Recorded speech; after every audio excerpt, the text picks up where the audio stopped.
rap, eu não tinha trabalhado ainda com eles e com ninguém nesse sentido, mas foi importante entender a realidade deles e poder trabalhar em cima daquilo que eles realmente gostam, cultivam nas suas vidas familiares, enfim, e nas ruas. E o trabalho ele começou inicialmente totalmente com hip hop, inicialmente com a música rap, e a gente teve que trabalhar a questão do funk com eles, porque eles gostavam disso.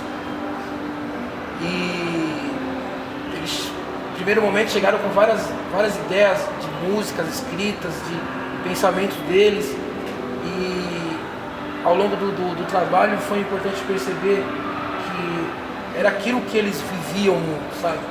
As composições de alguns deles mostravam pra gente que aquilo não podia ser negado, sabe? E aí a gente, em cima disso, começou a trabalhar. E aí a gente foi ressignificando algumas coisas. Principalmente a ideia do funk carioca, todos nós sabemos, infelizmente, que esse funk carioca hoje, que tá aí, que a gente, pra quem sabe, que funk, né, tem origem no Miami Bass, lá atrás, na década de 80 ainda, isso foi se transformando e se transformou, e hoje a gente vê o que isso virou. E eles, como isso está espalhado nas periferias, eles absorvem instantaneamente, né? Imediatamente isso é absorvido por eles. E aí a gente teve um trabalho de reconstruir alguns pensamentos deles e chegar a um outro entendimento da realidade. E aí eu falo que a experiência foi muito interessante e produtiva, porque a gente conseguiu com a maioria deles, isso em 2009, se eu não me engano, 2009, fazê-los entender que eles poderiam, através do funk, expressar os sentimentos deles, ou melhor, canalizar aquilo que eles estavam sentindo e direcionar as energias deles para um inimigo maior, que muitas das vezes a juventude nossa não compreende, que a gente é oprimido principalmente pelo Estado, que a gente é oprimido nas escolas, a gente é oprimido nas ruas, oprimido pela polícia, e assim, eles não conseguiam enxergar isso claramente. E a gente conseguiu, com vários adolescentes, inclusive aqueles também que eram, muitas vezes, não estavam cumprindo medida, mas eram convidados a participar da atividade, que é os jovens do ciclo de violência. A gente conseguiu, junto com eles todos, trabalhar essa questão do funk. O vídeo ele mostra muito isso, ele mostra um pouco disso, quer dizer, e é por isso que é interessante a gente assistir. E a ideia de fazer essa conversa hoje é poder discutir o que a arte pode interferir na vida dessa juventude e como ela pode interferir. Todos nós temos trabalhos, todos nós acreditamos em algo, e no meu caso, que é o rap, eu acredito muito nessa ferramenta, acredito muito no rap. Quando comecei a cantar 10 anos atrás, acreditava muito na música, continuo acreditando, mas não entendia muito assim, o que ela poderia fazer na minha vida. E chegar a esse trabalho, eu posso dizer que o rap me fez chegar nesse trabalho. Então, a gente, com toda a inexperiência, muitas vezes levados pela emoção, a gente que mora na periferia, nos bairros mais pobres e populares, a gente se agarra em alguma coisa. Eu me agarrei na música, eu me agarrei no rap. Não se agarra na literatura. Então acho que o interessante é a gente discutir como a arte pode interferir na vida desses meninos e de que maneira isso pode acontecer. Eu acho que hoje eu estou também terminando a faculdade de História e estou fazendo estágio em algumas escolas, né? E lá no Peri, até comento com o Ulisses, que é morador também de lá, às vezes quando a gente se encontra, sobre como a gestão escolar conduz a escola. E a gente entende porque esses jovens vão parar no NPP, no MSC. A gente consegue entender a partir dessa experiência. Porque a escola, muitas vezes, não entende a realidade local e não quer entender. Não quer entender mesmo. principalmente quando se fala de arte, de cultura, a escola não abre as portas para isso. Muitas escolas não abrem. Então, a reflexão que eu quero trazer aqui, como que a gente pode pensar a arte, como que a gente pode pensar as nossas escolas, em vez de pensar os NPPs, porque eles acabam parando lá, porque tem problemas fora daquele, muitas vezes do ciclo familiar e muitas vezes dentro da escola, muitos acabam evadindo.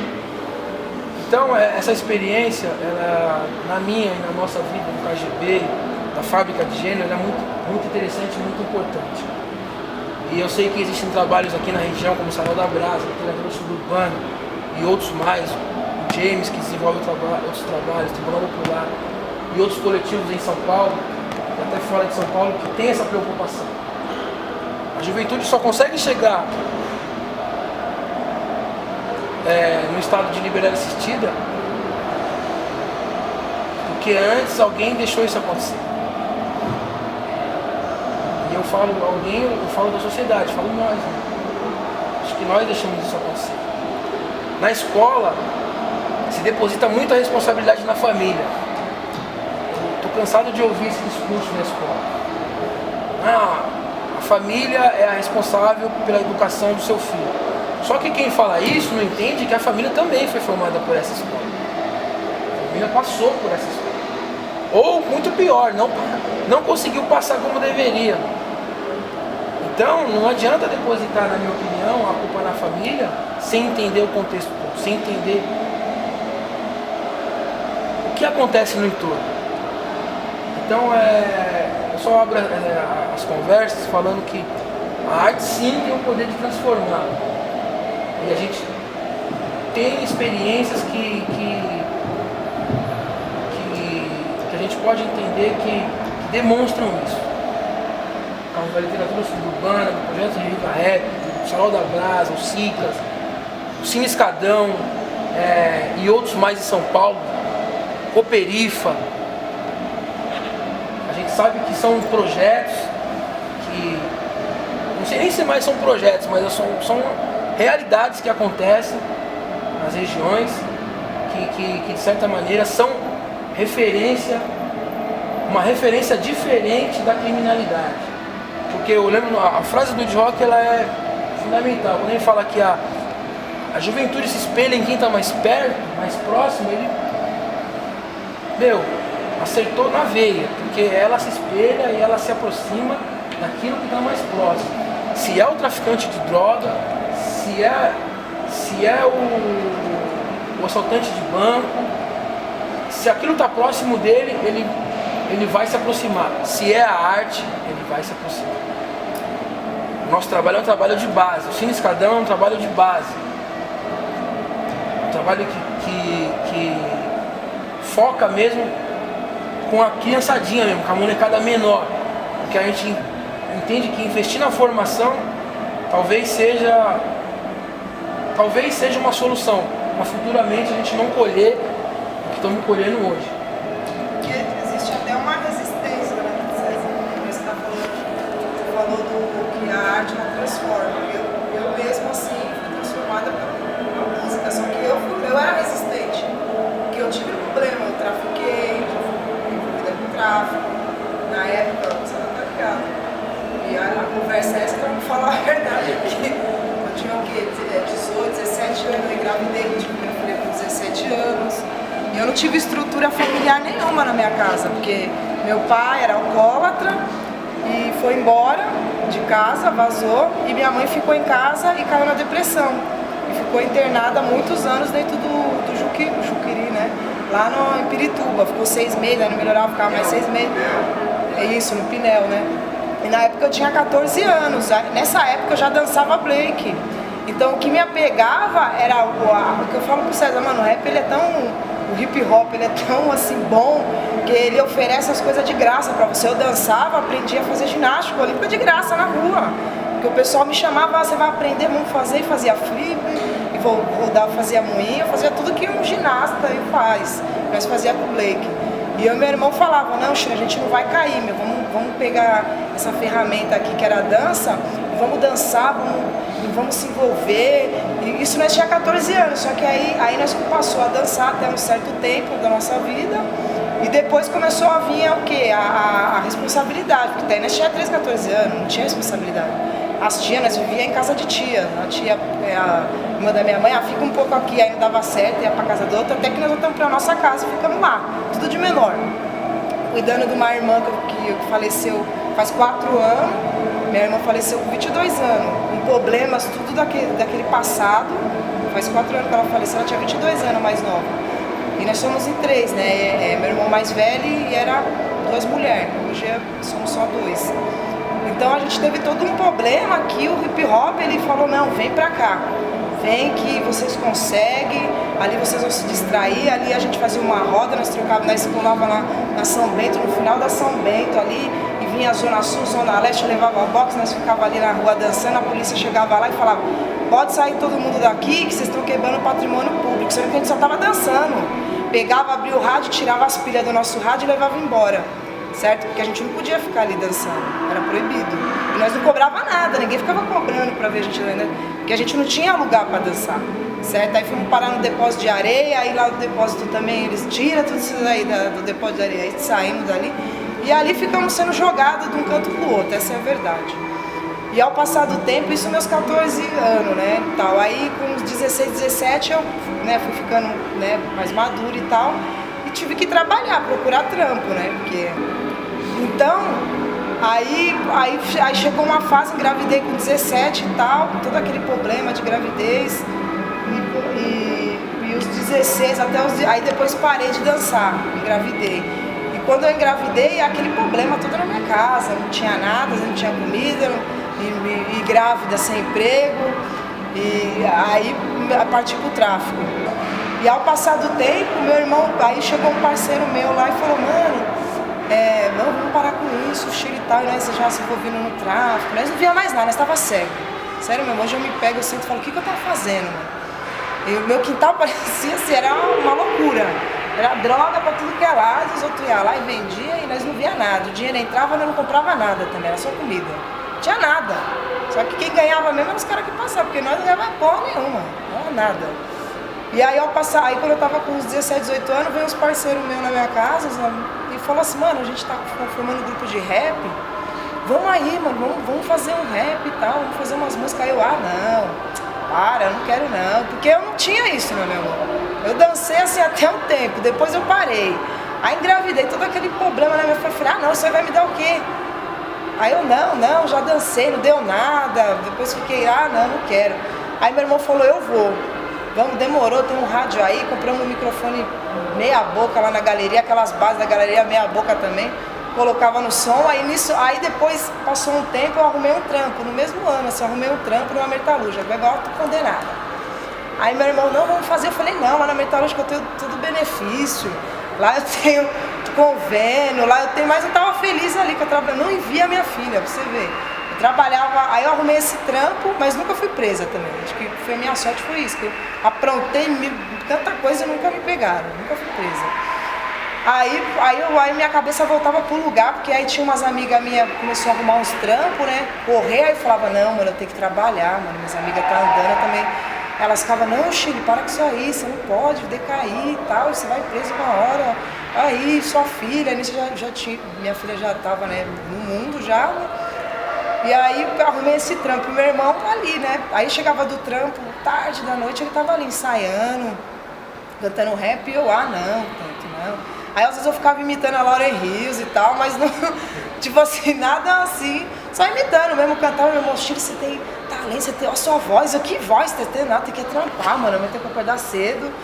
E não, essa realidade aí, nisso na época ainda, mesmo eu trampando, eu não conseguia sair perto do tráfico. Não sei porquê, porque já virou um vício. Eu sempre estava perto dos meninos do movimento, sempre estava perto com as meninas, chegava do trampo, passava nas bocadas, era assim, mesmo trampando. E era difícil. Aí ao passar do tempo eu comecei a colar mais, chegar mais perto e comecei a gostar das músicas. E eu sempre gostei de rap, sempre, mas nunca quis cantar, nunca quis ser MC. E meu irmão, aí comecei a pegar o microfone, sozinha, porque aquilo estava fazendo parte do meu quintal. Sentava, aí eu, deixa eu ver aqui só um jeito, assim. Não, só o refrão. Não, só um pedaço. E de repente hoje eu tô aí 10 anos com a música, entendeu?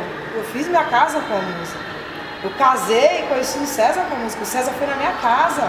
O César, quando eu conheci o KGB, eu ainda tinha, aí tinha um grupo de rap da Quebrada, aí me formamos um grupo de 6 caras, enfim, acabou, só ficou eu.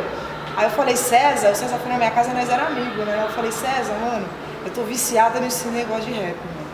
Só que os caras que estavam comigo vazou, sumiu, ninguém quer mais, e agora, o que eu vou fazer? Pra onde que eu vou correr? Aí ele falou, mano, vem com nós que nós tá aí, vamos embora, nós faz uma música ali aqui, tiver uns eventos a gente vai cantar. Aí ele começou a me chamar, no fim nós casamos, estamos aí, 9 anos, né?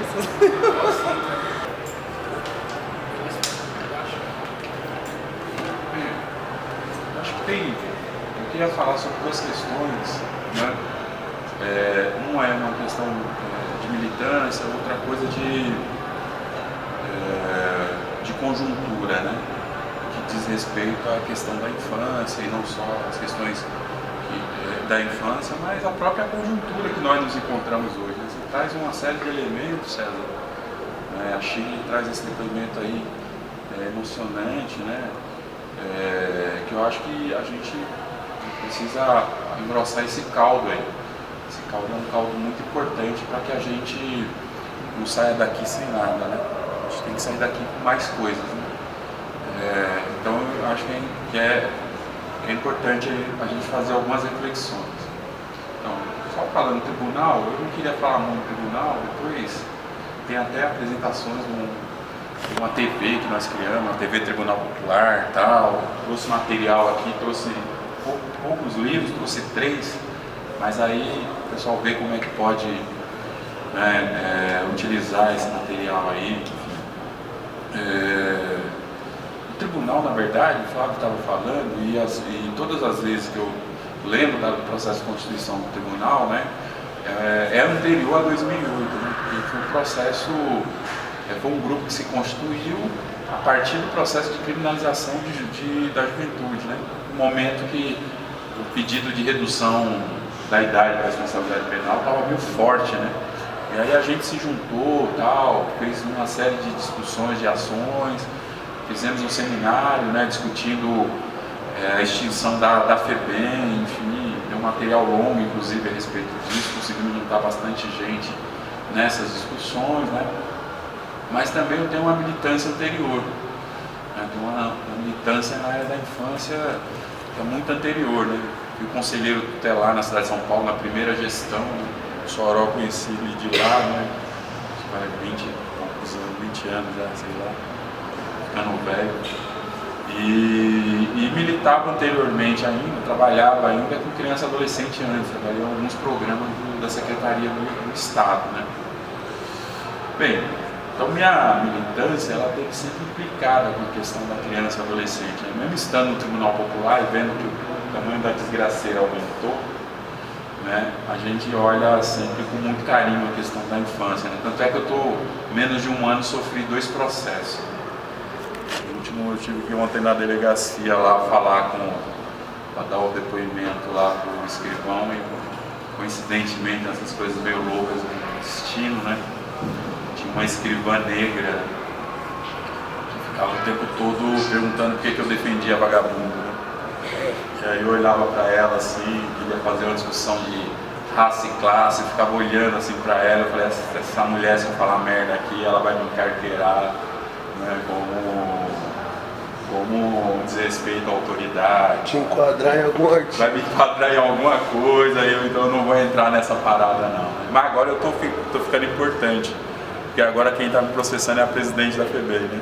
Eu tô ficando importante. Retira ou não retira? Não retira. Então vamos discutir, você sabe das torturas, né? Cara, ano que vem ela sai e acaba tudo, tá ligado? Vou pra cima. Mas enfim, eu acho que tem uma questão que é importante, né, que a gente tem se debatido muito no Tribunal Popular, né, e cada vez que a gente se envolve com os problemas do Brasil, a gente vai vendo que a dimensão tem uma dimensão muito maior, né? E a gente tem tido uma tentativa meio desesperada de juntar essas pontas, né, das situações que têm acontecido no Brasil. Né? Semana, por exemplo, a gente fez um encontro para discutir as retomadas indígenas. Os povos indígenas têm sido destruídos, massacrados, né? Suas terras têm sido invadidas, têm sido alvo do interesse de todo e qualquer capital, seja a construção do capital turístico, seja o imobiliário, seja, né, os grandes projetos, enfim.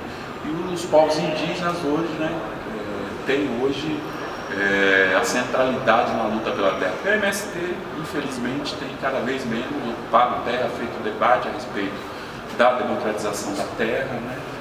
E, consequentemente, óbvio, né, que os espaços que os indígenas estão ocupando hoje, que ocupam e que defendem como sendo suas terras, são espaços que são centrais para a nossa própria condição de existência.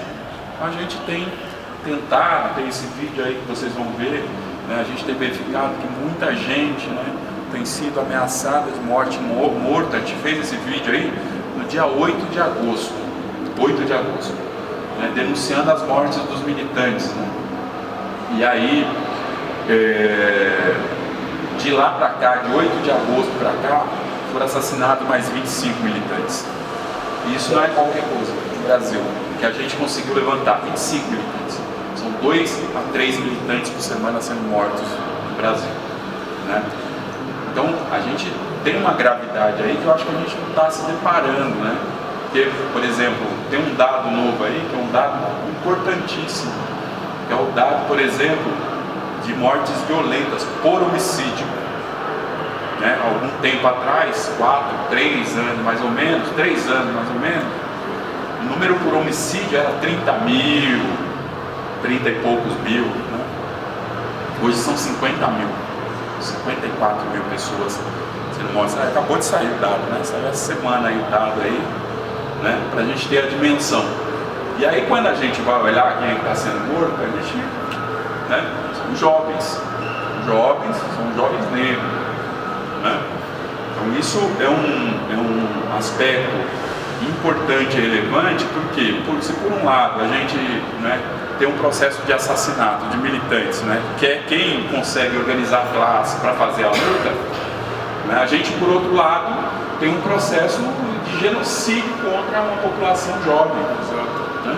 Você tem um genocídio, ou seja, né, a gente está numa situação que a gente precisa, né, pensar mesmo, né, todos esses recursos que a gente tem utilizado para mobilizar, para sensibilizar jovens, como é que a gente potencializa isso para discutir projeto societário? Porque tem um outro agravante, que é o terceiro aspecto, que eu acho que não entrei ainda, e esse é um dos mais perversos, né, que é o número de encarcerados hoje no Brasil. O Brasil hoje é o terceiro país que mais encarcera no mundo, só perde para a China, por motivos óbvios, né, e para os Estados Unidos, que historicamente é um estado penal, certo?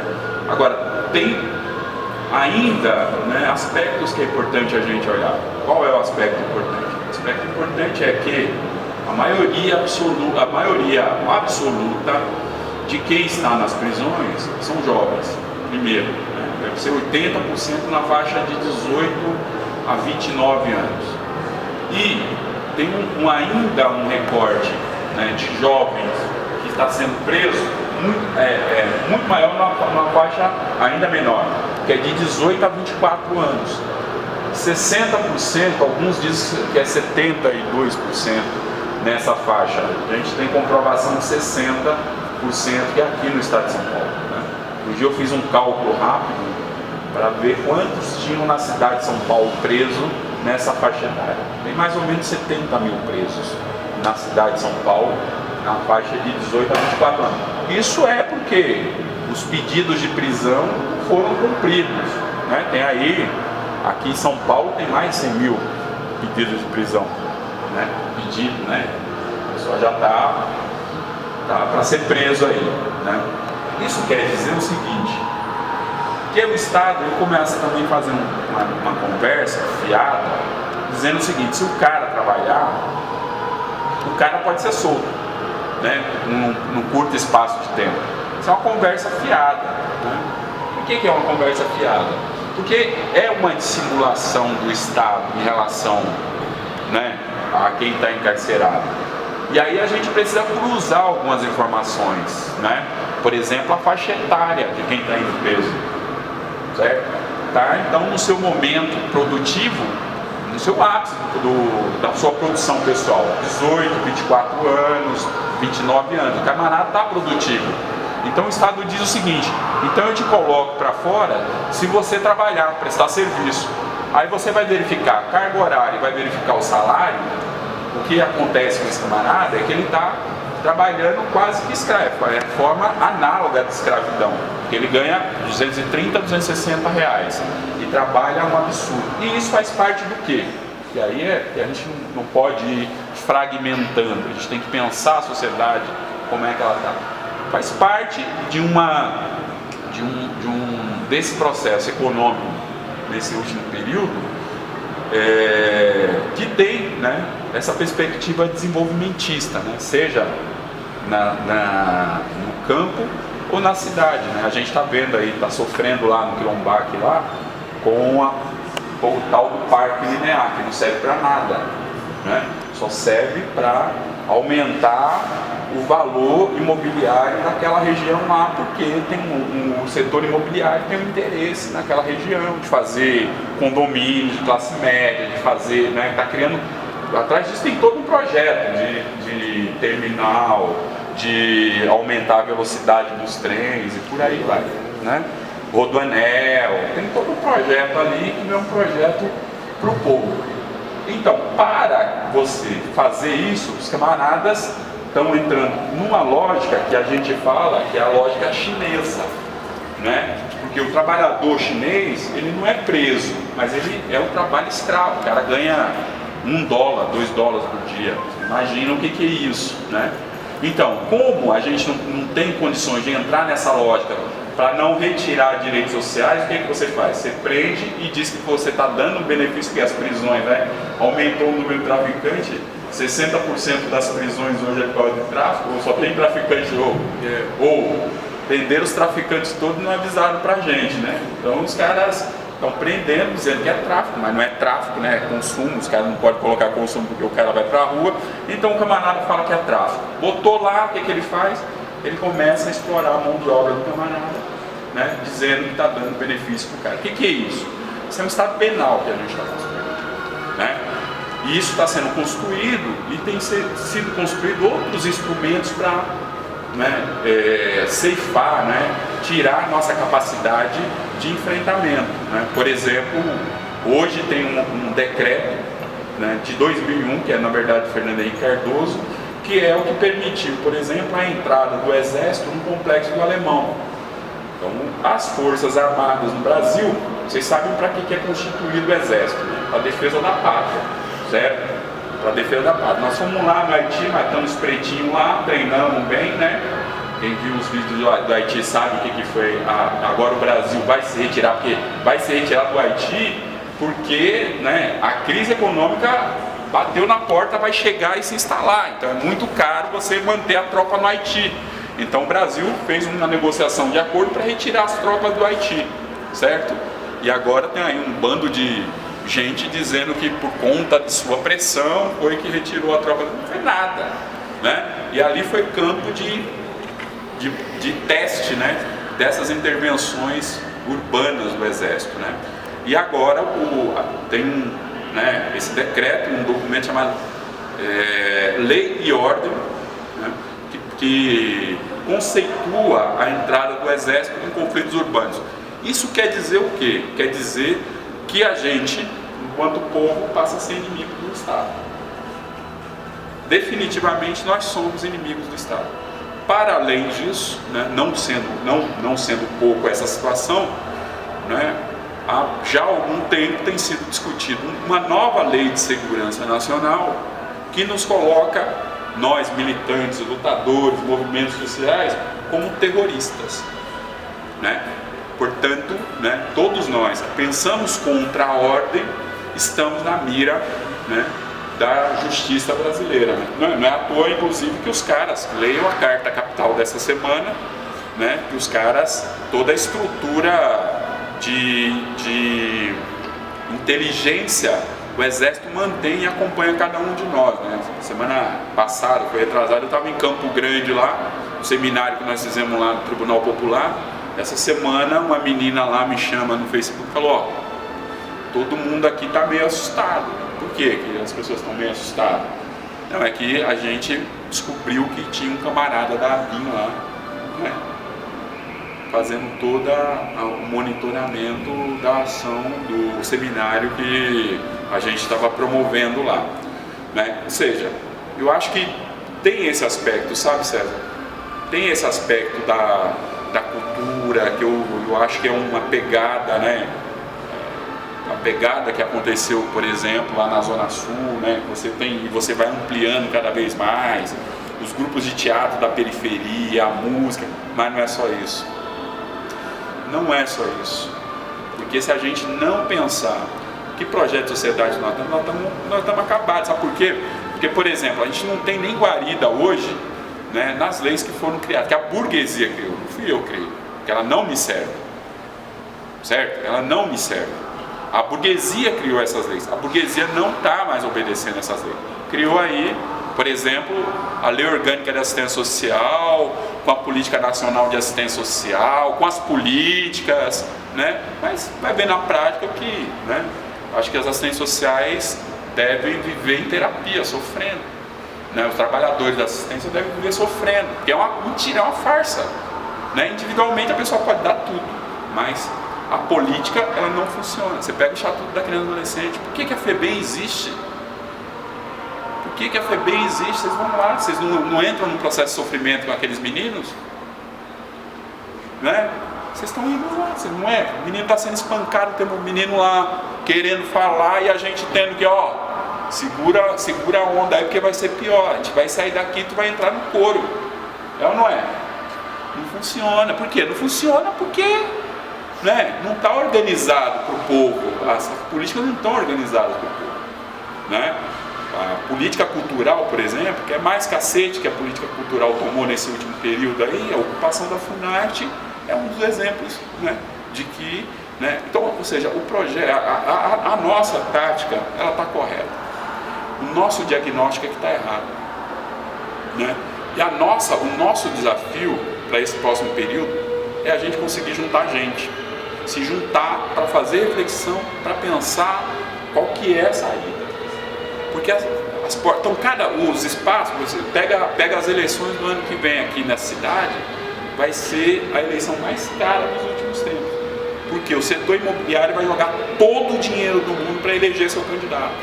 Porque os caras querem, vocês só entrem aqui, ó, depois vocês vejam aí, entra aí, obras na Avenida Roberto Marinho.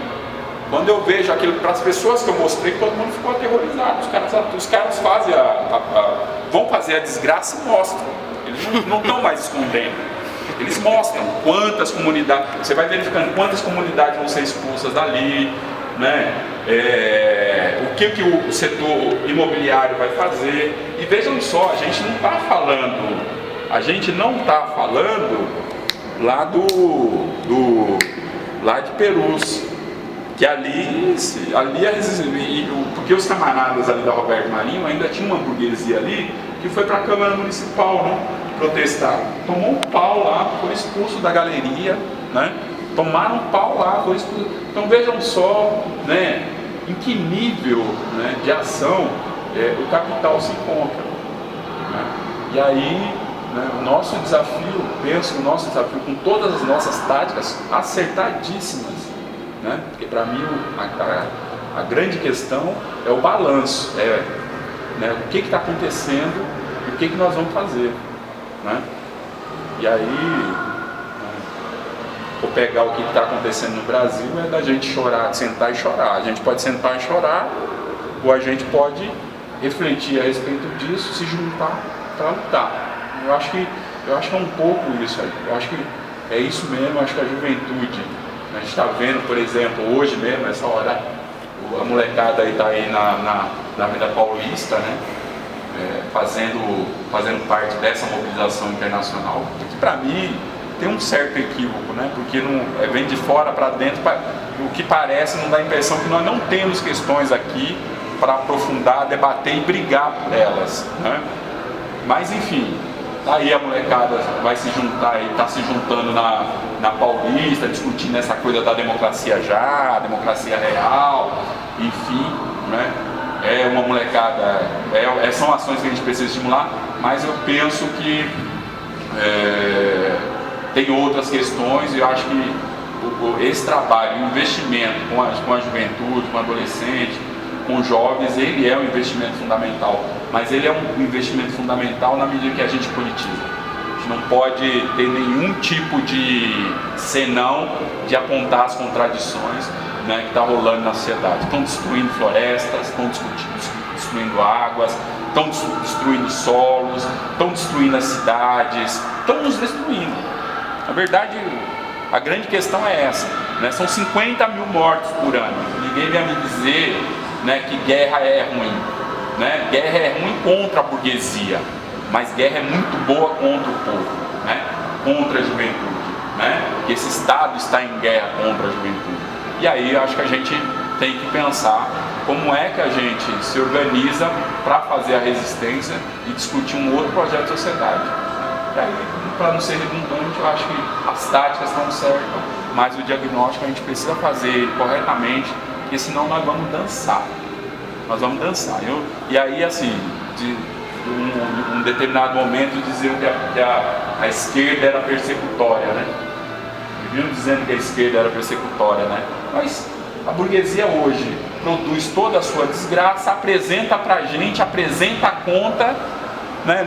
Hoje não tem mais como dizer que, né, o diagnóstico que a esquerda faz é um diagnóstico, porque é a própria burguesia que faz esse diagnóstico. Está fazendo, está apresentando pra gente, jogando na nossa cara, e a gente não está tendo a capacidade de construir a reação. Né? Eu acho que a gente não está tendo a capacidade de construir a reação.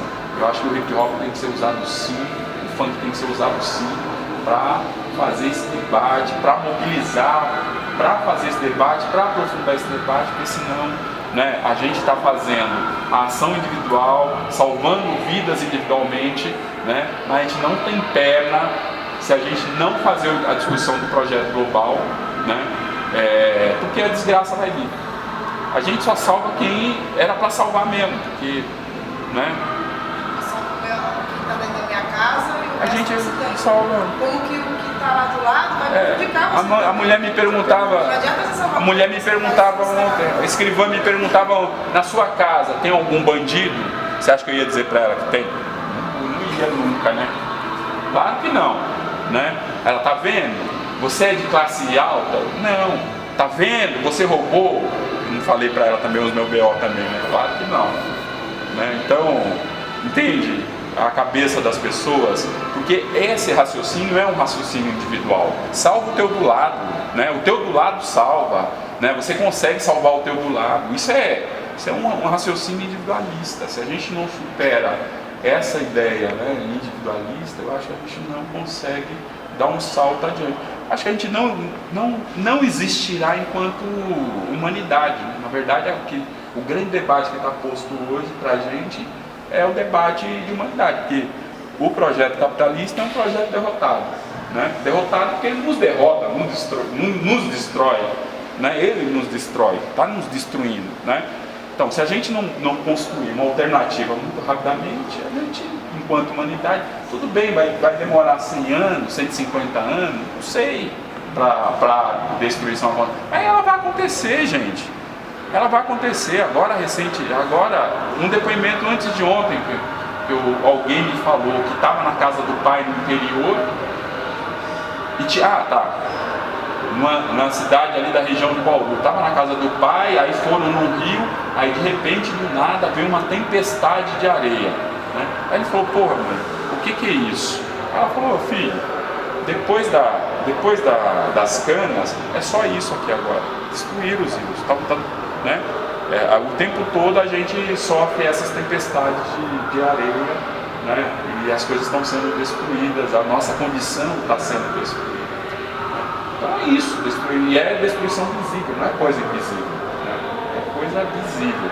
Então eu penso um pouco por aí, porque não vai, né, a história com os meninos não vai mudar muito, né? A gente chega em um ou outro menino na FEBEM, a gente chega em um ou outro menino no meio socioeducativa, mas não é, se a gente não pensar, né, nesse contexto de forma global, se a gente não pensar, por exemplo, que esses meninos, né, eles estão, a gente nada frente ao que o capitalismo, né, apresenta para ele, porque é isso que você falou, César, entendeu? Tem pesquisas que dizem, né, que o menino fica mais tempo em frente à televisão e ele é muito mais influenciado pela televisão do que pelo professor, o pai e a mãe, né? E a televisão é o quê? É o veículo da ideologia. O problema, mas a escola, o problema não é a escola. O problema não é a escola. Ele falou que a televisão está dentro de uma lógica. Ele falou que a televisão é a escola. Então, a televisão é a escola. Está certo, exato. E aí, qual que é um dos principais princípios do capitalismo, né? É você fetichizar a coisa. Então o menino vai querer mesmo aquele tênis Nike, ou aquela roupa legal, ou aquele carro legal.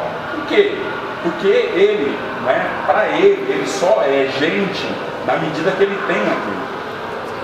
Ele tem aquilo, né? Porque a coisa está deificada, ou seja, a coisa tem vida, então eu preciso daquela coisa. Só que a gente não está discutindo essas paradas, e a gente não está discutindo isso com a molecada, por exemplo. O que significa isso? Eu acho que esse é o papel da arte, a gente fala.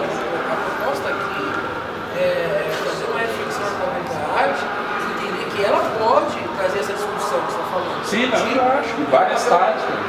Então, o papel que o rap faz, que você falou uma coisa interessante. Passa o microfone para ele. Talvez seja reunir as pessoas e trazê-las para a discussão. Eu também acho. Só que eu ainda continuo entendendo, eu entendi o que você falou, eu continuo ainda acreditando que essas pessoas, o que eu quero entender é onde está esse contingente. Essas pessoas, elas estão aí. Só que para trazer para uma reflexão mais profunda, por exemplo, sobre o capitalismo, por exemplo, se a gente, vamos entender uma coisa, se a gente atravessar essa rua aqui agora e parar uma pessoa e perguntar sobre capitalismo, qual a resposta que a gente vai ter de imediato? Alguém consegue pensar isso? A pessoa não, mano, eu me arrisco a dizer que a pessoa não vai conseguir responder. Você não vai conseguir responder o que é capitalismo, o que é consumismo. Isso tudo que, por exemplo, a televisão ela faz isso, ela educa nossos filhos. Ela nos educou. É que alguns poucos entre nós conseguimos se desgarrar disso. E consegue, de repente, numa atitude militante, consegue mobilizar algumas outras pessoas. Eu acho que, eu concordo que você falou, Gil, e por isso que eu afirmo ainda, eu acho que a cultura ela é muito importante para futuramente a gente conseguir, um trabalho de base, formar essa próxima geração que vai discutir tudo isso que você está falando. O que eu quero, na verdade, onde eu quero chegar é que eu acho que essa geração que vive entre nós, dos 30, 40 anos ou acima disso, ela está ideologicamente manipulada e domesticada. Como a gente vai conseguir desconstruir tudo isso que foi ao longo do tempo construído? Por exemplo, nós estamos num centro cultural. Mais uma vez a gente fala do centro cultural da juventude, que é esse espaço que a gente tem. Aqui é a biblioteca, enfim, esse espaço gigante. Eu conheço bem aqui, por exemplo. O pessoal da Brasa também conhece. A gente vê esse espaço totalmente vazio. A juventude não se apropria desse espaço. Aí a gente pergunta, por que será que ninguém vem aqui? Ninguém assim, que a maioria da comunidade não vem. Aí, poxa, antes de eu entrar mesmo, quero primeiramente... Não, tranquilo mesmo, obrigado. Até pra gravar fica da hora. Aqui, então, antes de entrar no ponto mesmo, chave que eu vi muita visão, entendeu? Rica, formada e em construção, mas enfim, eu acredito, César, que o que temos hoje é até crônico na sociedade, que é essa essa questão de você trocar o que é essencial pelo superficial, né? E a TV, ela faz muito bem isso, né? O Estado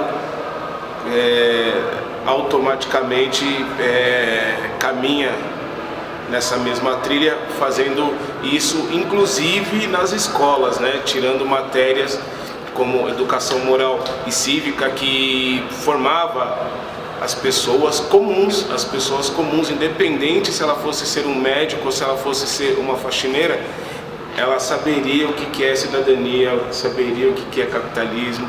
E no hip hop também isso também acontece um pouco, né? Antigamente, por exemplo, quando eu comecei a frequentar os bailes, né?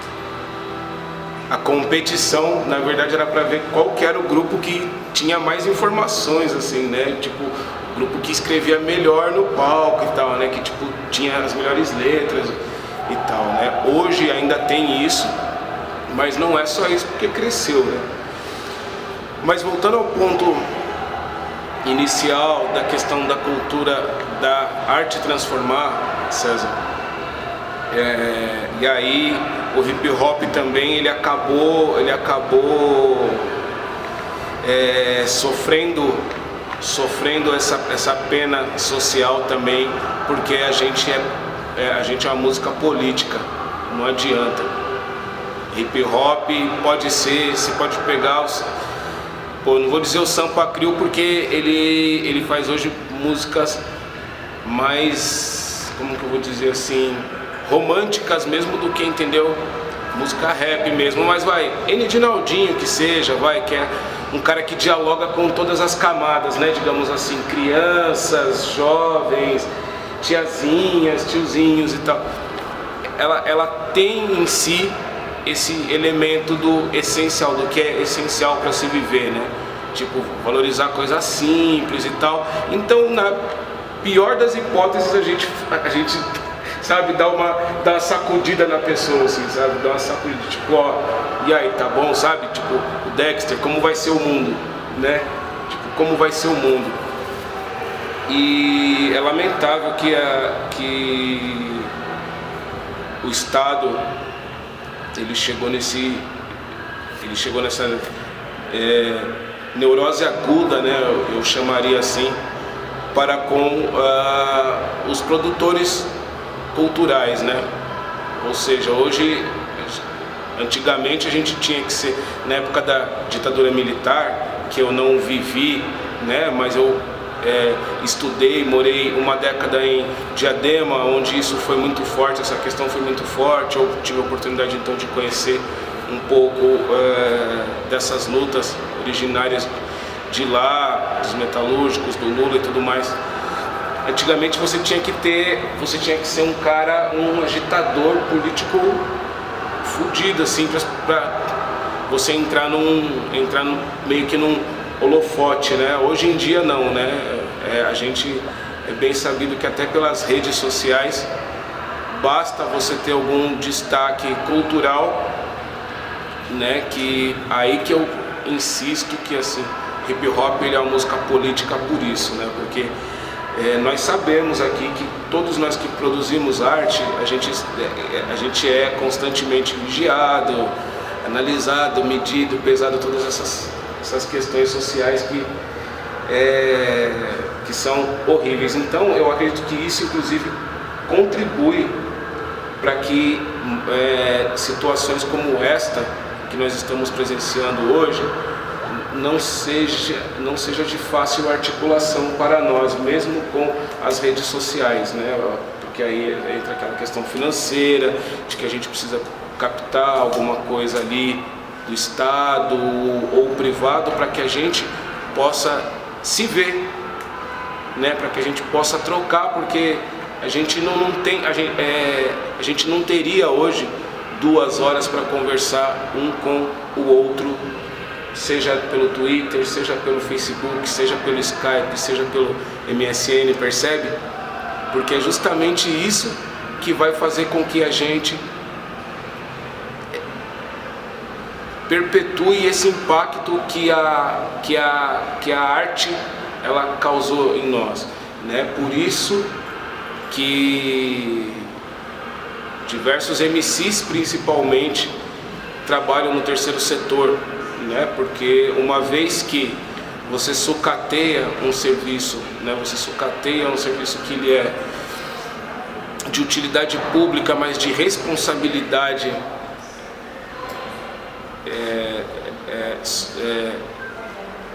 do Estado, enquanto um cumpridor de deveres dos impostos que nós pagamos, né? Eles colocam você na frente, por quê? Porque ele vem da periferia, ele é humano, ele sabe falar gíria e tal. Nós não temos esse histórico, esse conteúdo sócio-histórico, então pegam um de nós, né?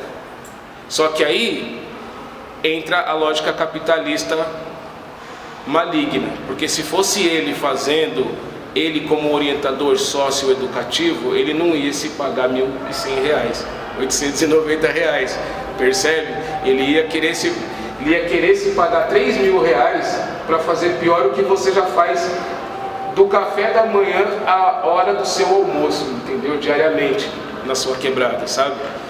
Eu acho isso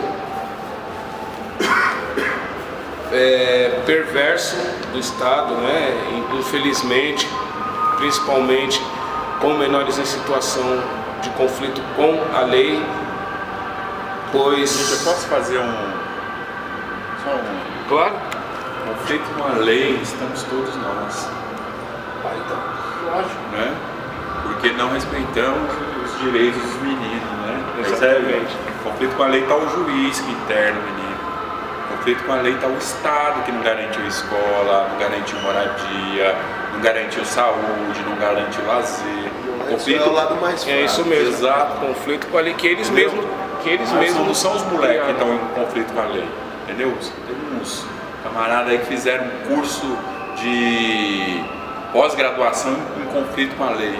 Tá tudo em conflito com a lei, porque deve estar falando um monte de papagaiada lá que não dialoga com a realidade.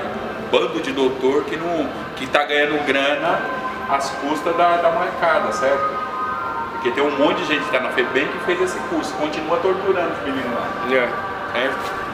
A questão do capitalismo que você estava discutindo, o capitalismo ele chegou no extremo dele tão grande, mas tão grande que ele está acabando com ele mesmo.